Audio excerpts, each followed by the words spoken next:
Welcome, ladies and gentlemen, to the season finale of Cuz You Don't Know Football. Guys, it's that time of the year again where the NFL season comes to a close. And although this makes me sad, I'm so excited about what happened in the Super Bowl. I'm excited to have watched the Super Bowl. Oh my God, we got so much to talk about, and this is a bittersweet, episode every year, but it has to happen. So, of course, I know by now you guys saw the Super Bowl, and we got some stuff to talk about there. Okay, we got some stuff to talk about there. So, once again, if unless you lived under a rock, the Kansas City Chiefs won the Super Bowl and they beat the San Francisco 49ers. Kansas City had 25. The 49ers had 22. In an exciting game, a game that started slow. It started slow, but man, did it pick up. If everybody who's saying it was boring, listen, y'all know football, okay? I play defense. When you play defense, your job is to keep scores low. So watching how scores get low, man, is that a good time? That is a good time, okay? And I don't care what y'all say about that.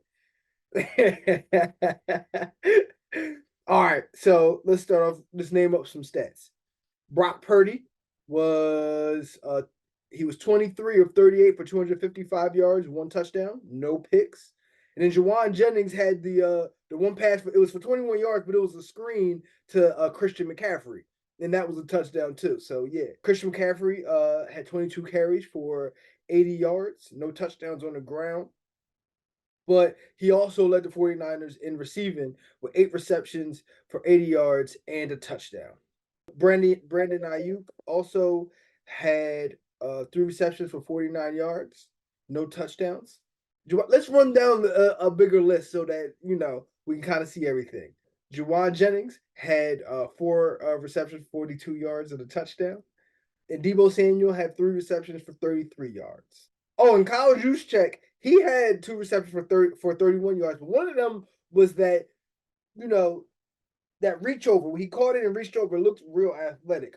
But I want a rule. I want to challenge on the rule because the rule it was applied a little differently there than what we've seen when we look back at like Dez Bryant and Calvin Johnson, when you have to catch the ball and reach over and maintain possession and all that. Like I don't know, it moved. It was weird to me, but we'll move forward. Jair Brown had a pick. He had that in the first half. I remember that. That was the only pick that they had.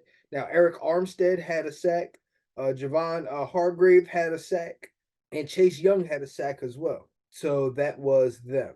So now we're going to move over to the 49ers. Excuse me. To the Super Bowl champs, the Kansas City Chiefs. See, I got to edify that more if I'm going to make that mistake. You see what I'm saying?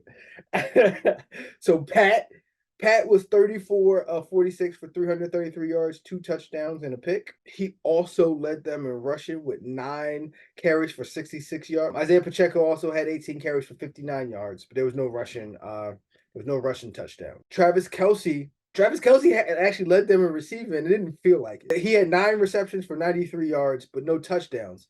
All of them yards were basically in the second half, because in the first half they had the clamps on him. Actually, that might have been like, let's say 2.5 quarters, because they had the clamps on him. Because I was having a conversation with the party that I was watching the Super Bowl with, and they were like, "You got to get the ball to Kelce. You got to get the ball to Kelce. Why are you not getting the ball to Kelce?" I said, "Yeah, we all know that they got to get the ball to Travis Kelce. You know who else knows that?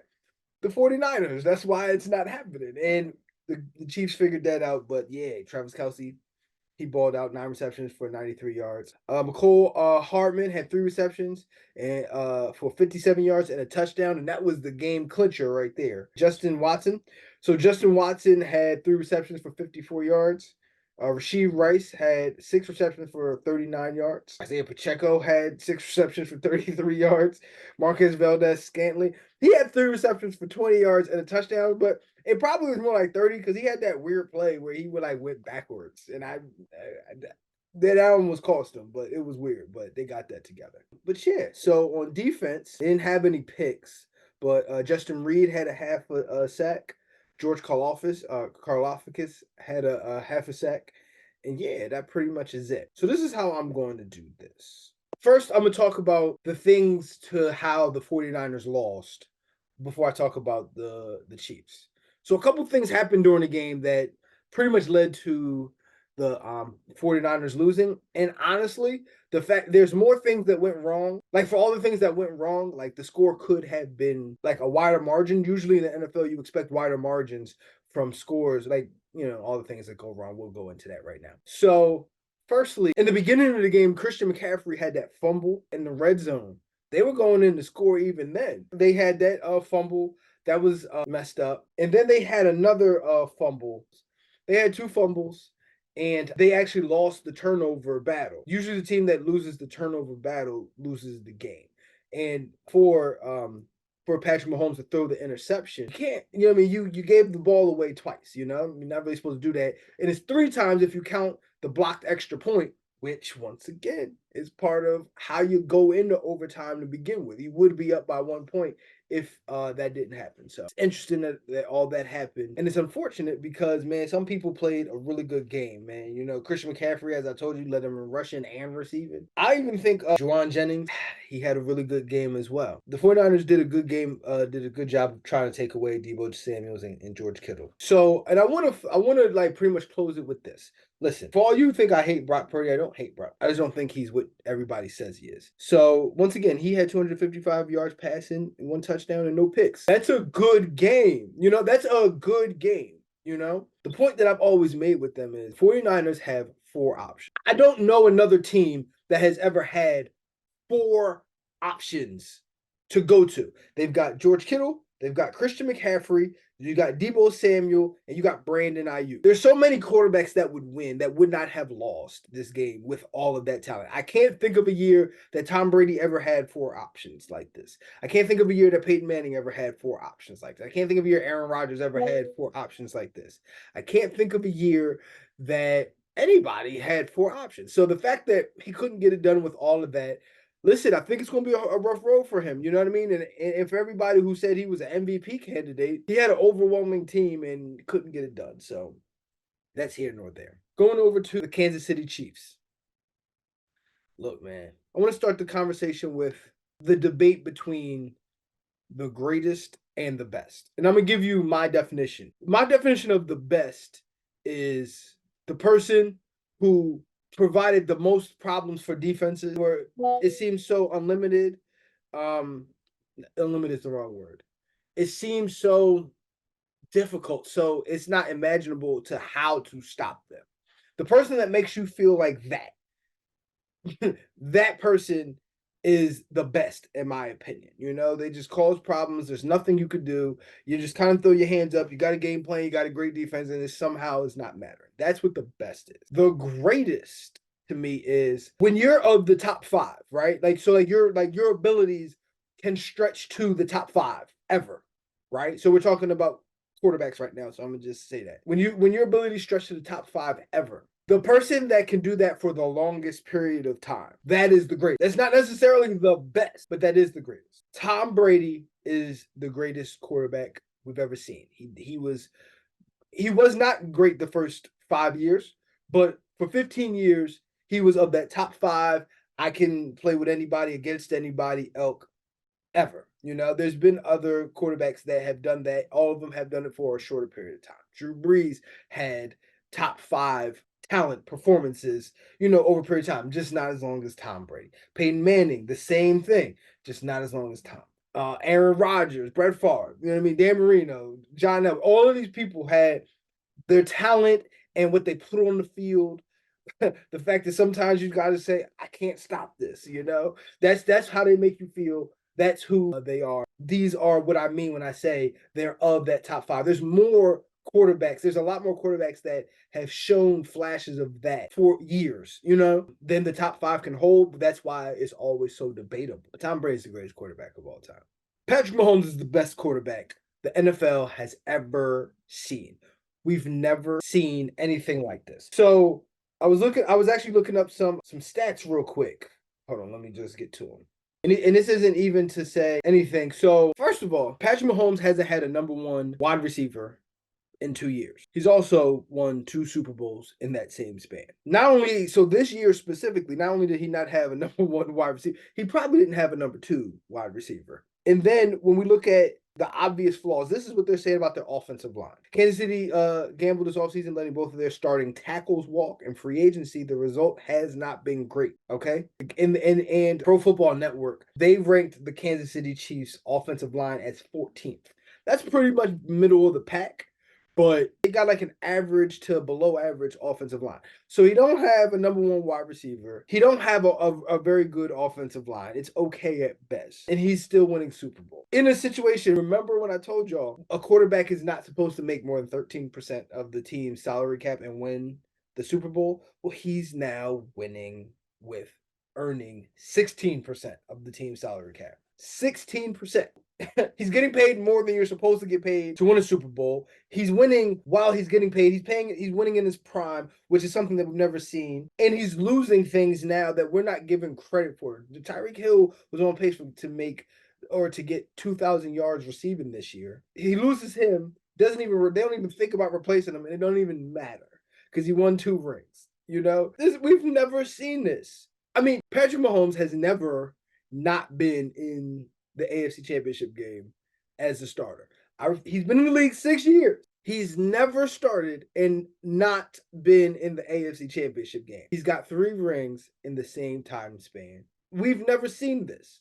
So for everybody who just latches on to Tom Brady's whole career, his first 5 years, he was good. He was good to great. He was not looked at to be the greatest of all time, the best of all time. That's not the trajectory his first 5 years provided. This is the best we've ever seen. We've never seen this, and I don't even know how to explain it. With a defense that has Chris Jones and like rookies and no-name guys, this is the definition of like a no-name defense outside of Chris Jones, respectfully, because Chris Jones is amazing. Okay, we've never seen anything like this. He's beating teams in which the superior roster is on the other team. Though that's what he's doing. Patrick Mahomes is taking teams in which he has inferior players and beating teams that have superior players. This isn't it. I don't know what to say to that. I don't know what to say to that. And you heard me say it here first, and I'm gonna repeat it again. I think Andy Reid is also the greatest coach of all time. I think when you look at what he's done in his career, I'm not sure how many years it is. I would imagine it's somewhere around 20. But when you look at what he's done in his career, spanning back to the Eagles, going to 5 NFC Championship games, and going to a Super Bowl there, and now coming over to Kansas City, going to another AFC Championship game with Alex Smith, and then getting Patrick Mahomes and running off the next 6 AFC Championship games and 3 Super Bowls. I think that outdoes Bill Belichick, and I'm just going to say that because you can make a comparison to how great Andy Reid and Bill Belichick are when they both have considerably the greatest quarterback of all time, right? We can look at that. We have a picture of that. It's eerily similar. But when you look at when they didn't have the greatest quarterback, Bill Belichick looked like he didn't know what he's doing half the time. Okay, let's be honest about this. He looked like he didn't know what to do. And that's the problem. So for me, Andy Reid always looked like he knew what to do. He could do it even if he didn't have the greatest quarterback. Andy Reid, Patrick Mahomes, greatest quarterback or best quarterback of all time. We'll see about greatest, but best quarterback we've ever seen, ever. And I'm a big Peyton man. I'm a big Peyton guy. I'm on record saying Peyton Manning is better than Tom Brady. And I have the stats to back it up. It's on another episode. We can talk about that. I'm on record saying Peyton Manning is better than Tom Brady. He ain't greater than him, but he's better. I'm a big Peyton guy. Patrick Mahomes is the best thing we've ever seen, a quarterback coming into the NFL. And it's pretty remarkable to watch, What I don't want to be, and I'm speaking so highly right now. So just to switch to another sport, just to kind of have you see what I'm talking about. Remember after Jordan, Kobe was the best player in the league, and then LeBron was the best player in the league. And I think because of Jordan, a lot of people looked at and they slighted everybody else's career, and you tried to find reasons why they're not the best or the greatest of all time, and maybe didn't enjoy watching them as much. And I'm going to just enjoy watching Patrick Mahomes. I'm just going to enjoy watching him. And I just think this is going to have a Jordan effect where we have a lot of great quarterbacks. We got y'all say Brock Purdy, but I'm not seeing it. We got Lamar Jackson. We got Josh Allen. We got Justin Herbert. Matthew Stafford, Dak Prescott, C.J. Stroud is on his way up. Trevor Lawrence is there. Joe Burrow, Jordan Love, who's lighting up the league. Kyler Murray, who still is very good. I mean, you got a whole host of Jared Goff still doing his thing. I think we're gonna have an effect like Jordan, where like all of these guys are great. They're great. They're of the ilk to win multiple Super Bowls, and they're just not because Patrick Mahomes is here. They picked the wrong time to be great. That they picked the wrong time to be great, you know? So that's just really how I feel. That's here nor there. So also I do want to say once again, which is coming up in this is at the beginning of this episode again. In our and this is and we're going to talk about this, and I'm bringing this up. I'm gonna let y'all know that right now. In the way too early playoff predictions, which was back in August, I told you 75% of the championship games, 75% of the teams in the championship games. I told you. So what my prediction was, just to let y'all know. The prediction was the Chiefs were going to play the Bengals in the AFC Championship game, and the 49ers were going to play the Detroit Lions. And I got a lot of heat for that. I got a lot of heat for that. You know, so I told you. Now I was wrong about the Bengals. Joe Burrow got hurt. I was wrong about the Bengals, and it was Lamar Jackson and the Baltimore Ravens. But I got 3 out of those 4 teams. So 75% of the championship games picked both teams in the Super Bowl and told you who was going to win the Super Bowl. I don't ever want to hear from y'all again talking about who knows football and stuff like that. Y'all don't know anybody else who told y'all that, and that's just that. That's just that. So salute to that. This is really a celebration. This is truly a celebration. So now that the season has come and is gone, we've taken you from the off-season activities, rumors of who is getting traded and released and signed to new teams. We've taken you from that. We took you through the draft. Then they have another free agency period. We've seen like how things are meshing. Gotten word of how things are meshing from inside of the locker rooms on all the teams. Taking that information, looked into from the last year, put that into the equation, got a whole sauce going right there. Now I'm talking about cooking. Now you see I'm really cooking. Got a whole sauce going on right there. Got into the season, got you every single week into the season, told you how things are moving, who's doing what, da, da, da, da, da.